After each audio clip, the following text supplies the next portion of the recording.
OKFM 101.7 of research. Na meneno entwetwe enkomo. Eja Benjamin, insia me moje. Yeah, bro, Kwame. Fuel. Ya tumu. This week ya weekend ya wa mo sa tumu. OKFM Entumu no e bibia enwanwa. Ana say we are in normal times. E den ya betum. Na ya tutum sense ade na esi.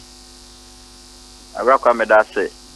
Yeah, you fangu anase ye fangu ho adwuma de enhyeda nye nwanwa if you say wohwe nuema na ye de hyebo na wotwe bie ho ebesimu na na enu nyina ekotia ohyenkani na obi oyusu fangu man mu ha enti se ebo no ebe kosoro a ye ndi enim na se ebe kofum so a enim but ebe ye bosumi mienu achi ni no ebo no nyina so na eko anase indicators na ye de hyebo no ekutia yen baako ekosoro ena baako nso ekofum for example ebiama esobo no ekosoro ena yesidi no nso ahonde no tia na eti against the dollar nti ya ye omudi enim se enye nwanwa mayen enim se ebo no Ghana ha Congo bo ekosoro Mame statistics kakra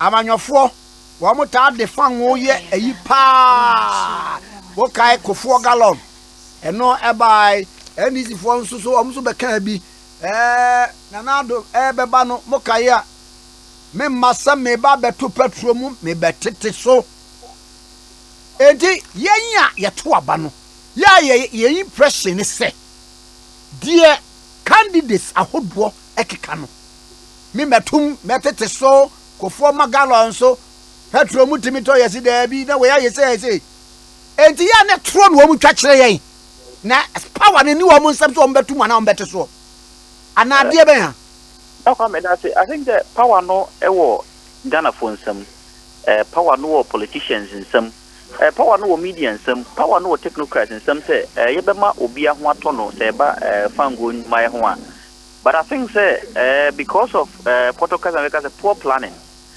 because we have had leaders over the years who have no foresight, they are no focus, they have no vision. And they don't want to ensure what we call petroleum or energy security with respect to petroleum.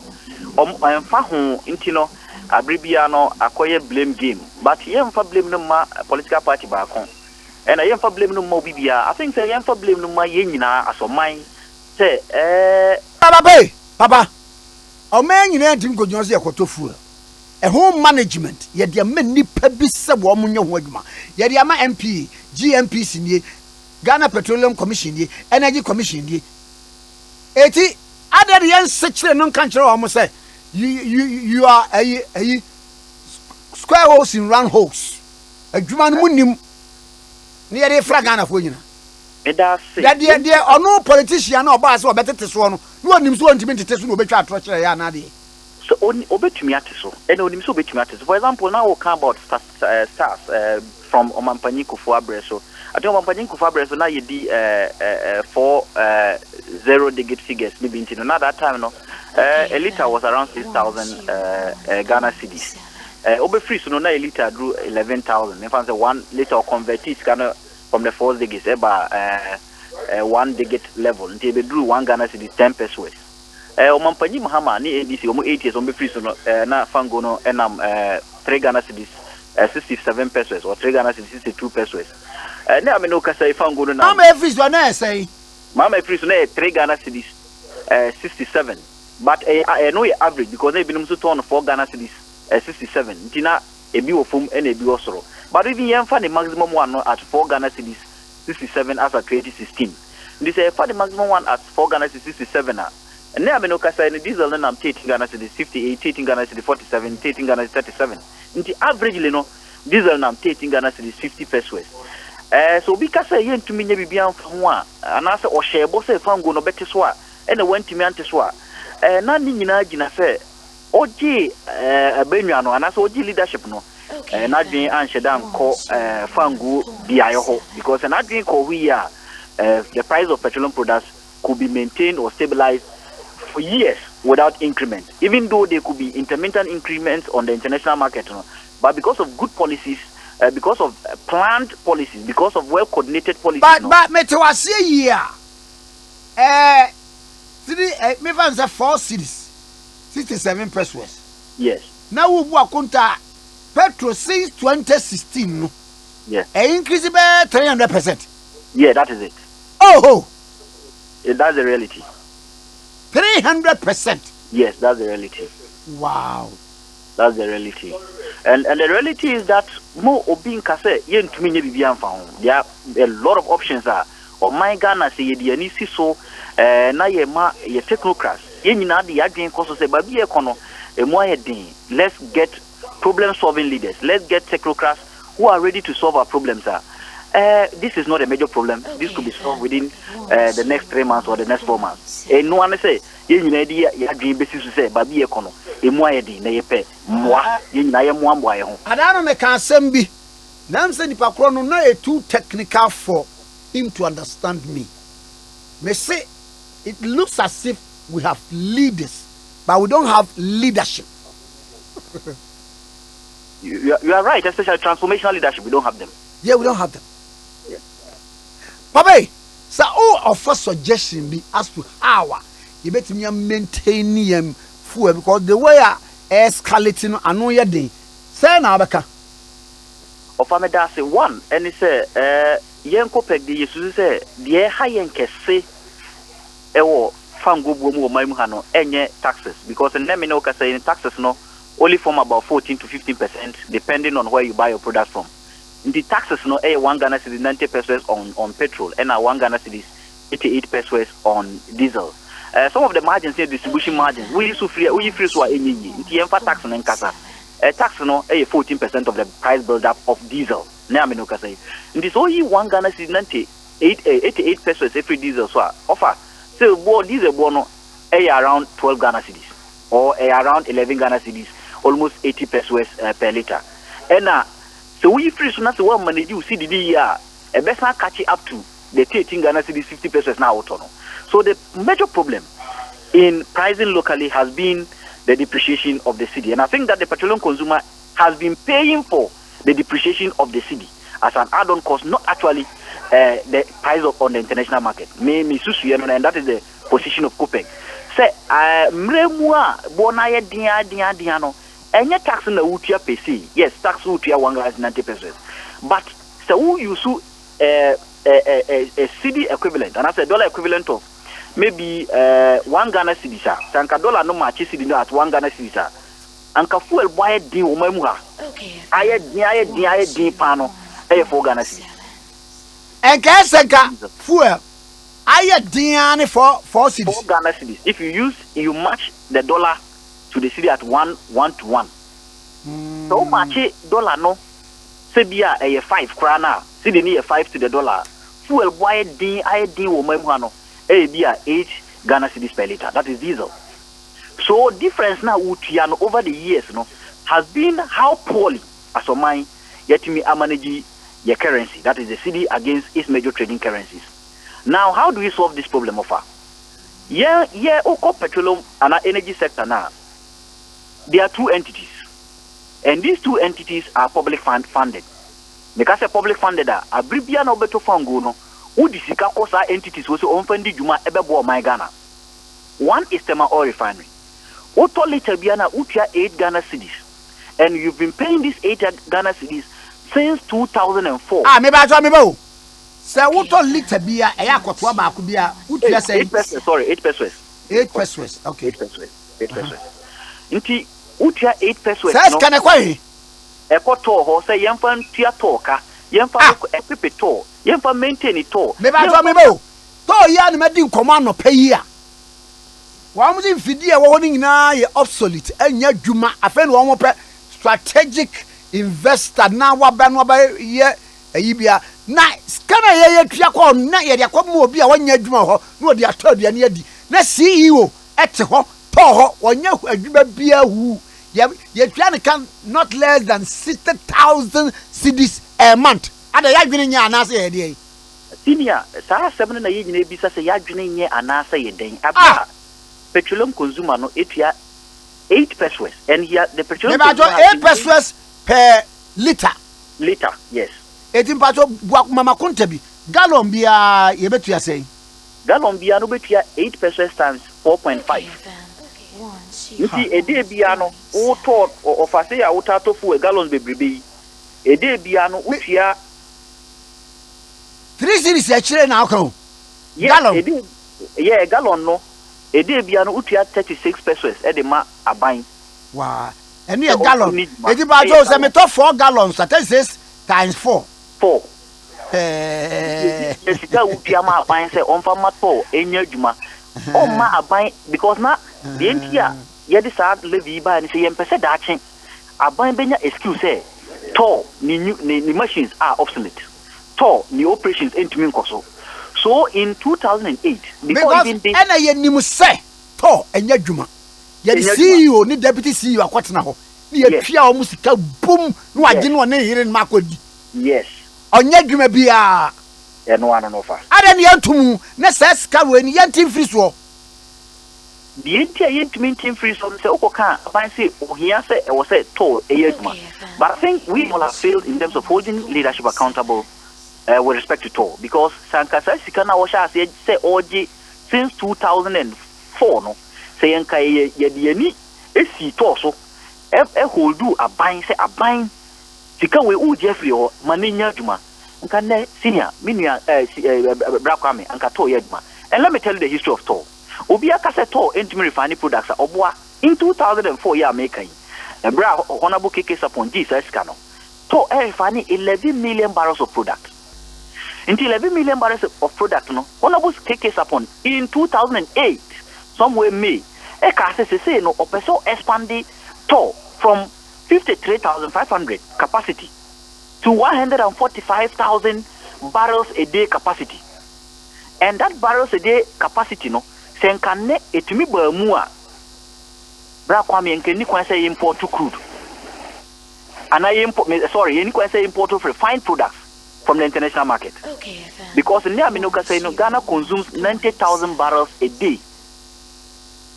But from 2008 honorable KK upon cars as me be pemene no yen fa hwenka to ho yen ye sesa hwe to ho. The only time we're able to refine, because it also went idle until 2015 2016, and the wadakun and refining about 7 million barrels of product. From that time be pemene no 2016 yet me refining about 7 million barrels of product no.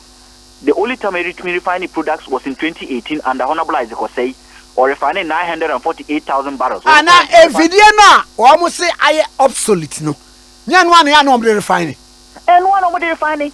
And the saddest part is that bra se to anya dwuma oboka krasi se oya dwuma. Onya dwuma na osi se ya no. Oboka mamai no since oya dwuma, because you see as a refinery say near no, you need always to rerun the machines. You need to test the machines. And when you are testing these machines, you need utilities, water and electricity. Aside say water and electricity, because of air refining no, Toll still has employees, because any employees need no more than free Ghana. E bring that so why enya na mfom so nti na to nya adwuma. But what fa no wo so ntimi nyina di, because who aniswadi hu no say daache no e be adwuma nti wo pese obesake staff, and you continuously pay these staff. Ba wa fa ayi Aja Benjamin wunyi ni se omo trimu aye omo de nyina ne se sabi ohiani wa bia wo tofu a de ara na ototoro no yati usika bosome so a no wote wo wa hyeka ki ne de kotua ne ka enti MD no ho no just next to say okwahunu bi wote akura bi ase onya ho hwi, because say den a sika ne de bebre no adi no osi ho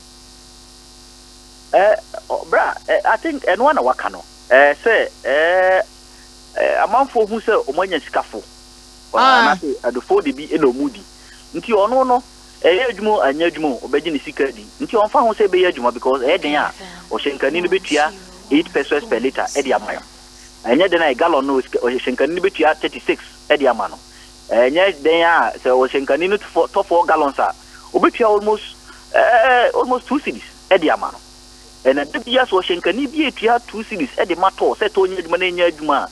I think it is sad ya rehosem say o man no ye di kanfo and I say leadership ye di dwumadie bi ahye o monsan say o ma ye ho hinhan no they are not transformational enough, regardless of whether being democratic or whether being autocratic. No, we need transformational leadership as a country, because if you don't get transformational leadership, fan go no auto 18 Ghana is 50 pesos. The next 2 months, I'm sure better diesel 16 Ghana is per liter. So that is one option. I made a mouse say yema to nyajuma. The next option offer say o my yebiti ma akomune say ne bra yedrumu no, we are venturing into a period in global politics, multipolar world. Multipolar world in the sense that Russia-Ukraine conflict now say there are two powers currently even let me say three powers, because China is also rising economically. Now it was say, oh my Ghana, how do we position ourselves to benefit, and Ghana or even Africa, how do we position ourselves to benefit from this multipolar world? Because we've known the unipolar, the West, we get all West, and our more economic systems, and these economic systems are benefiting them and not even benefiting Africa. Now I can say, yen or my babia ye importers do not cook craft and free the European market or the European trading area, basically the Netherlands. Ne anka o my Ghana it was said near a moye dino your foreign affairs minister as at explore other countries, your energy minister explore, your trade minister explore other countries you be to make cheaper sources of petroleum products to power our economy. But ubiatio okaka no biaka say a Russia-Ukraine conflict, and that is even sad, because I think that as leadership we need to own the problem and make sure that we get solutions to them than apportioning blames to others. Because European country, even though inflation is surging, they are looking at other options. Now we European Commissioner Ursula von der Leyen or Israel pay natural gas. Israel any capacity and I know Michelle Iranian Bureau London. Yes. See, menen nkomudi man or say African countries are the leaders, baby say Iran, they have it in abundance. One more country to country, beti no man share nanka ya bro crude nankasa and come the bar nanka very refined ya inside can be my price na akufom. Yampani phone woman and answer we abro anano one kasa no cry import to be it mean ma buying ko import ma. I think that even no can say be import to crude crack Amanone. If the oil refinery is working today, I don't think that we may need crude from Amanone. One, the entire makers say Ghana does about 155,000 barrels a day. 155,000 averagely. Ghana due 18%. In fact, 17.6, but let's run it up to 18%. 18% is about 35,000 barrels a day. 35,000 barrels a day they are buying betumaye. And they say instead of say GMPC because I turn about 4 Ewaman Yemfama Temo refining. For example, 2021. Okay, partners are ye two fan go free Ghana ha ekotona manoneno. GMPC in a ton again about 4 pounds or ton again $69 per barrel. Whilst others are getting $71 per barrel, Ghana ton again $69 per barrel, which is the lowest with our groups in all the fields. Sa and no you bet maka say GMPC the 18% no yemfa mato ye the mato we are okay act 815, which is the Petroleum Revenue Management Act, or any of the Exploration Act at 919, or ya MND 815 no to 893 okay act we critically actually and say you bet me to fan go no afri some of our partners ye ni bet maka pam say fan go no ye pese ye tobi na ya refine ya de nti ya mu de 35 no de be hia na say ye beto almost 20,000 barrels from our partners. Yet to flow more. No, I bet Media Diana Amayana 55,000. 55,000, that is the capacity of Tema Oil Refinery, and that is about 58% of our daily consumption. And you know, and more so say you bit my, and they know it. So sometimes it is sad. Say, they know it. Oh, senior, they know it. They know it. They know it. Because I have Bonnie and answer there. Sometimes buapayo. Oh, okay. Buapayo ebro ya dwen so. And say buapaya. Entina odaya wan sore ya na bem bebrebe nu. But my Iran deal now can and Iran in terms of crude products. Now finished products in America say America almighty America or go India a copy products. And now Menoka say almighty EU, Eba Israel, Eba Egypt, Aba Morocco, Aba Algeria. And yes, we are going. Yanko Babia, because your foreign affairs minister is sitting idle, your trade minister is idle, your energy minister is idle. Our trade minister and your president here didn't know that. And the saddest part is that your deputy minister of energy, instead of giving us hope, giving us alternatives, goes to the Parliament of the Republic of Ghana and says that Ukraine-Russia conflict. That is sad. Because minister no, we want you to inspire us. We want you to tell us that these are the options the ministry or government is putting in place to alleviate people from poverty or petroleum price poverty, because petroleum price poverty increment is leading to poverty. It's affecting households, it is affecting firms, it is affecting even Ghana's economy in terms of competitive advantage within the sub-region. Last meeting, now say Ghana, Africa, after Africa continental free trade or something like that. If we don't manage the price of our petroleum products carefully in Ghana, we cannot earn any competitive advantage within our sub-region. So be the fact about Ghana, now or the apart from peace, and I say Asumgia or Ghana, or the Togo, not Togo who Asumgia or the Beko Togo down south of Ghana, because Togo fango boy. Say or say or the Coco d'Ivoire, Asumjeni Ghana, Asumjeni pa, or the Coco d'Ivoire, one or the Coco d'Ivoire, because who say fango boy for their currency has been stable. So the Coco currency stability never one or the Beko. So as a minor fango bona eco, it is affecting us, even government revenue, affecting government revenue because people are not even buying from Ghana petroleum products. There is decline in the consumption of petroleum products in Ghana. And whenever there is a decline, government revenue also retires and declines. And these are things and Kebenya say the leadership no better now. Move for media, move for civil society organizations, move for OBBA say yentina say na yen fa green say neno petroleum prices into inflation no enam 27%. Ono Russia krana oko Ukraine conflict 1,000 sanctions done so no inflation is around 18%. Ono no inflation cost. Because they have leadership who own problems or who want to say asemaba yen solve, but the money yenibi asemaba we only attribute it to external factors without looking at homegrown policies are able to me a solve problem no. Without looking at homegrown policies able to mama is resilient enough to absorb any external shocks that may affect the economy. Indeed, I see. Your problem no eso. But there be a COPEC no you worry should say that you know leadership you benya adwempa na yatima solve a problem am on my Ghana atumpon anya ba bi pagina. Indeed, better still we have leaders but we don't have leadership. That is it. Medase anopay. Medase say Ora Benjamin Insia COPEC Director of Research and the Natchem Kono. OKFM 101.7.